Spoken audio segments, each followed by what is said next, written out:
We got snacks, we got drinks. Cheers to having a girls' night. Cheers. I needed this. I'm so glad you could come, bro. Cheers, ladies. And thanks again for inviting me. Of course. I love a good girls' night. The last one Jess and I had was so fun. All right, so Jess, tell me a random pet peeve that you have. Talking about me with my husband Carl or just anyone? I mean, it could be, but just something that random people do that is a pet peeve of yours.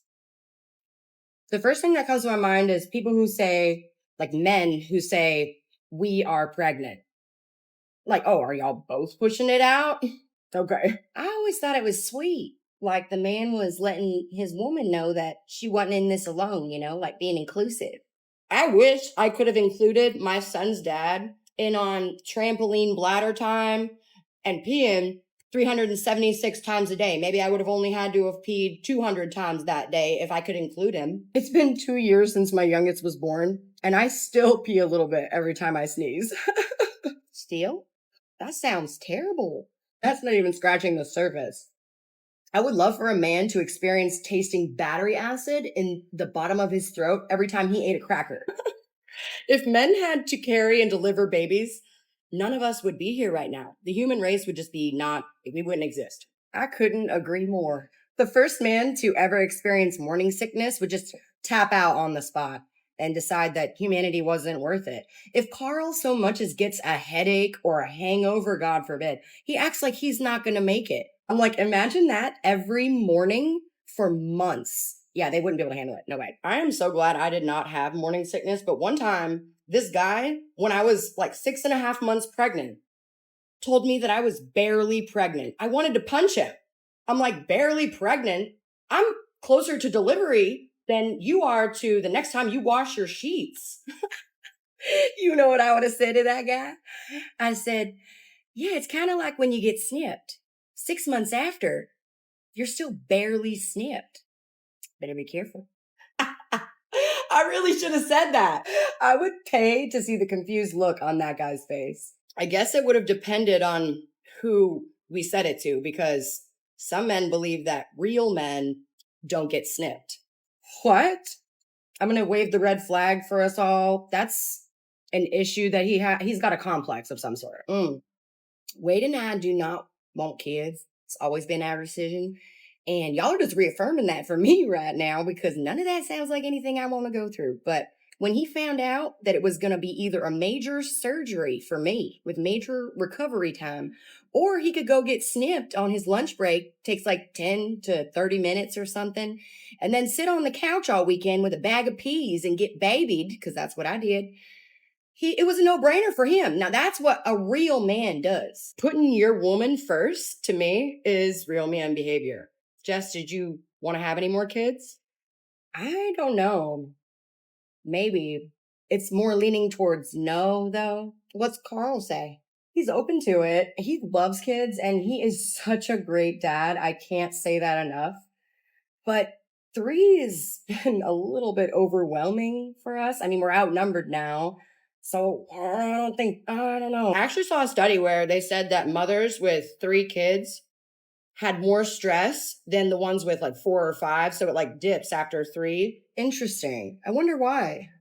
They probably got too tired to care anymore and just gave up. Pearl, I'm about there right now. So I could see that. After 3, it becomes more of like a system, and the older kids help with chores and help with the younger kids, and it just gets easier. We'll just have to see. I have time to decide because I'm only 31. So trust me, I'm not trying to convince you to have any more kids, Jess. I just wanted to share with you. I have my hands full with just one. But anyway, Pearl, I want to hear your most crazy swinger story that you've got. I know you've got some. Wait, you're a swinger? Yeah, let's hear some stories. You didn't know that? I'm full of stories, but my best one, oh, y'all are going to love it. And that's not even scratching the surface. I would love a piece of popcorn. Hey, Michelle. Frank, do you want a Jack and Coke? I actually came to talk to you about something. Sure, what's up? Sue Ann and I have talked over the last couple days, and she has told me everything as far as I know. The card, the martini bottle, the picture under there, the picture on our fridge, and the body being gone. I'm surprised you listened to any of that. You always act like you don't want to know anything. I care about what she cares about because I love her. And she hadn't been right lately, so I needed to know what was going on. She feels bad about how she left things between y'all and asked me if I could come over here and find a way for her to apologize to you. I think that's the right thing. I think she should make it right. I would love to hear it. Invite her over. Okay. Hey, she said you can come over. All right, see you in a second. I really understand if she ain't welcome here no more, but I hope you understand that that would mean that I would no longer. Frank, I understand and respect that more than you know. Hey, Michelle. Sue Ann, how's it going? I just want to say that I'm sorry for what I said about your son and the liquor. I'm also sorry for the way that I handled everything. I've been under a lot of stress lately, and I'm not trying to make excuses. I haven't been coping the way that I should, and I'm sorry for taking it out on you. Apology accepted. Suanne, you know I love you, but did you know that the cartel was actually the ones behind this? Honey, do you know who they are? And you thought unopenable windows was going to keep the cartel out? Well, I've seen movies. I just didn't know that this was who we were dealing with. Wait, how do you know it's the cartel? My boyfriend was the one that came in and used this thing and waved it around and was looking for electronics. He found a mic up there above my Jaeger sign. Apparently, he used to own a bar that was like not on the map. It didn't have a name, where a lot of people like that used to meet on neutral ground. You just had to know somebody to know that was there. It's all good now. I think it's all over. Why is everything okay now? After he found the mic up there, he had me print off a picture of him and I at the beach on our beach vacation.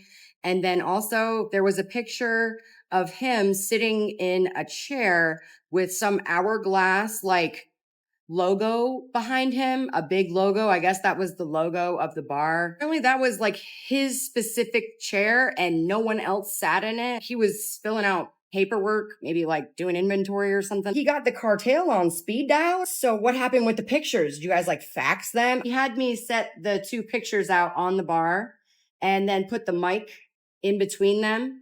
And then we left for about 10 minutes and then came back and all of the stuff was gone. But that was 15 years ago.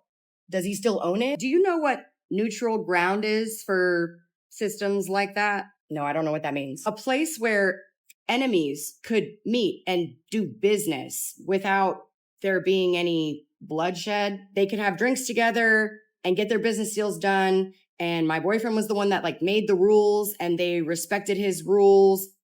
I don't know. I didn't ask that many questions. I mean, I asked some. I just know that he's untouchable. He owns that place still? No, he sold it. But apparently neutral ground, they keep record of that or something.